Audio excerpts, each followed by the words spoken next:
Dalam pandangan agama Hindu, yang disebut dengan orang tua adalah bapak dan ibu kandung, paman, bibi, kakek, nenek, orang yang lebih tua usianya, serta guru yang mengajarkan ilmu pengetahuan atau ilmu keagamaan.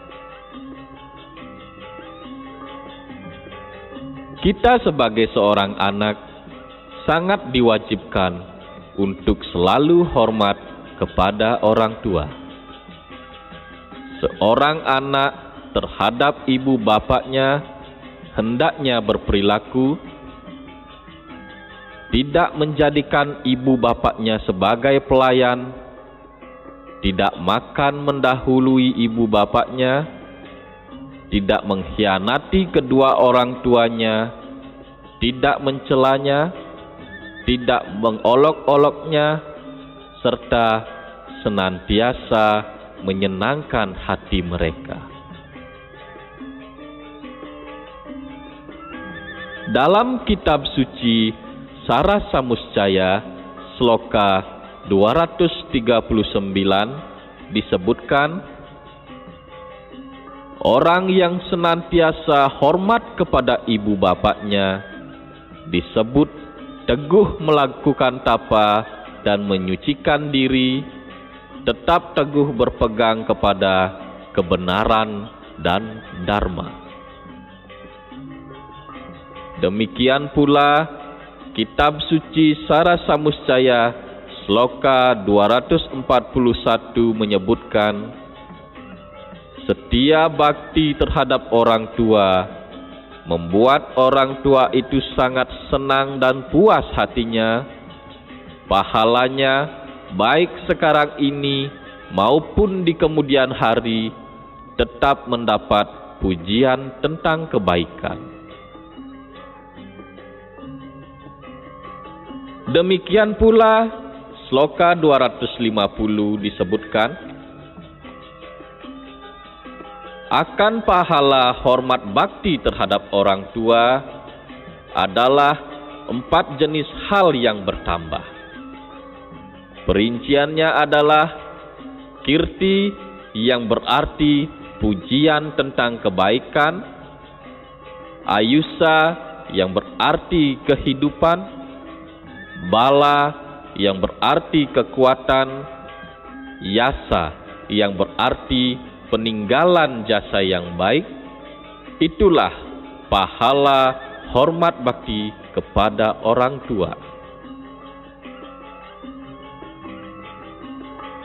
Umat sedharma yang saya muliakan, sebagai penguat dalam berbakti kepada orang tua, saya akan ketengahkan sebuah cerita yang saya petikkan dari kitab Purana. Mari kita simak bersama dan semoga bermanfaat bagi kita semua.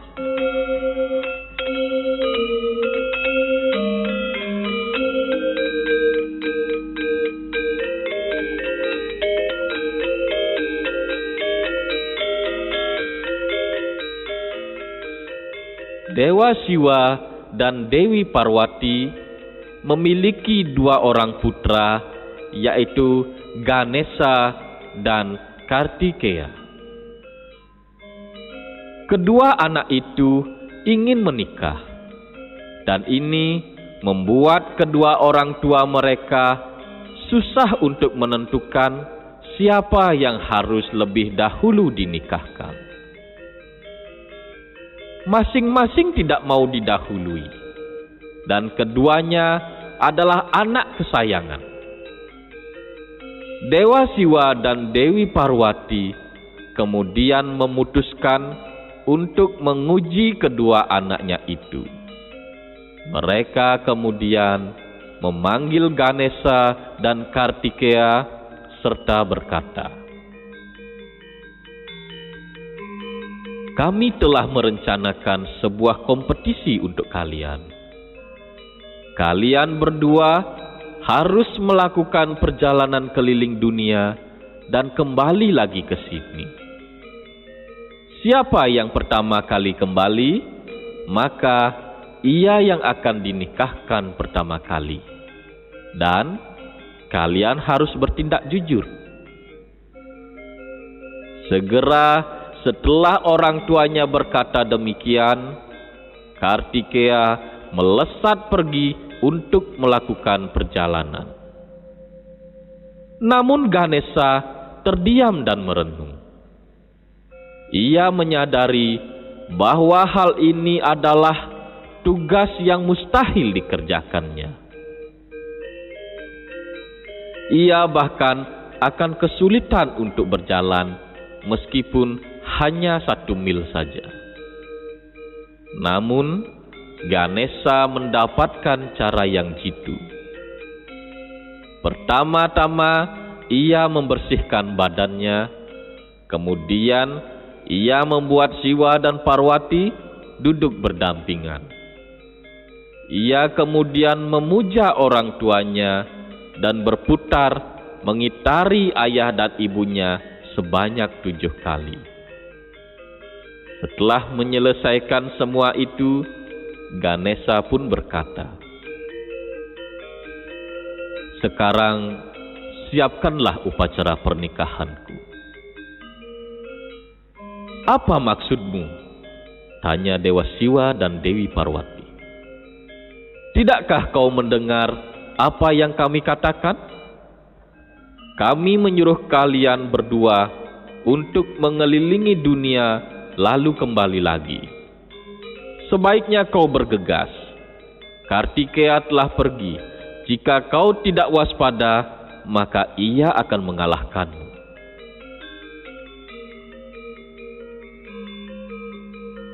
Ganesa lalu menjawab, "Tapi aku telah mengelilingi dunia sebanyak 7 kali. Weda menyatakan bahwa ayah dan ibu adalah dunia semesta alam bagi anaknya. Dan aku telah memutar 7 kali mengelilingi kalian. Apakah itu berarti aku belum mengelilingi dunia? Jika ayah dan ibu tidak mau bertentangan dengan Weda, maka ayah dan ibu harus setuju bahwa aku telah mengelilingi dunia sebanyak 7 kali." Mendengar hal itu, Siwa dan Parwati tidak bisa menyangkal lagi. Oleh karena itu, Siwa dan Parwati menyetujui logika Ganesa. Maka persiapan pernikahan pun dilakukan. Wiswarupa, yakni putra Resi Kasyapa, memiliki 2 orang putri yang bernama Sidi dan Budi. Kedua putri ini dinikahkan dengan Ganesa. Dari Sidi, Ganesa memiliki putra yang bernama Laksa, dan dari Budi lahirlah Laba. Sementara itu, Kartikeya telah kembali ke puncak Gunung Kailasa setelah berkeliling dunia dan menemukan Ganesa telah menikah dan memiliki 2 orang putra.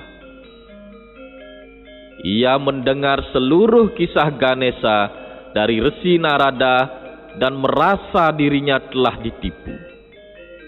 Maka ia pun memutuskan tidak akan pernah menikah.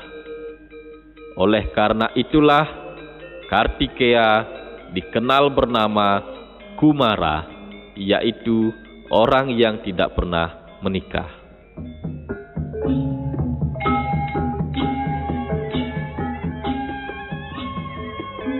Umat sedharma yang berbahagia, dari cerita tersebut sungguhlah bijaksana apabila kita menempatkan orang tua kita adalah ibarat alam semesta bagi diri kita sendiri. Di alam ini kita lahir, hidup dan terpelihara, serta memperoleh segala kebutuhan untuk menunjang kehidupan kita.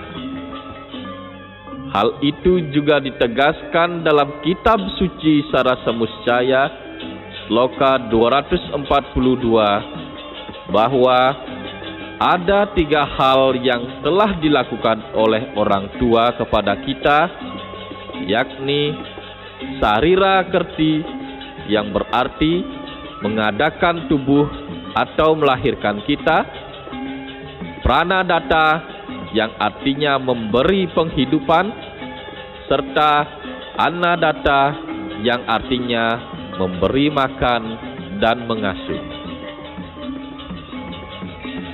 Dengan adanya ketiga hal itu, maka sebagai seorang anak sudah sepatutnya untuk senantiasa berbakti secara tulus kepada orang tua. Umat sedharma yang berbahagia, demikianlah yang bisa saya sampaikan pada kesempatan kali ini. Semoga bermanfaat bagi kita semua. Terakhir, saya mohon maaf apabila ada hal yang kurang berkenan. Terima kasih. Om Santi, Santi, Santi. Om.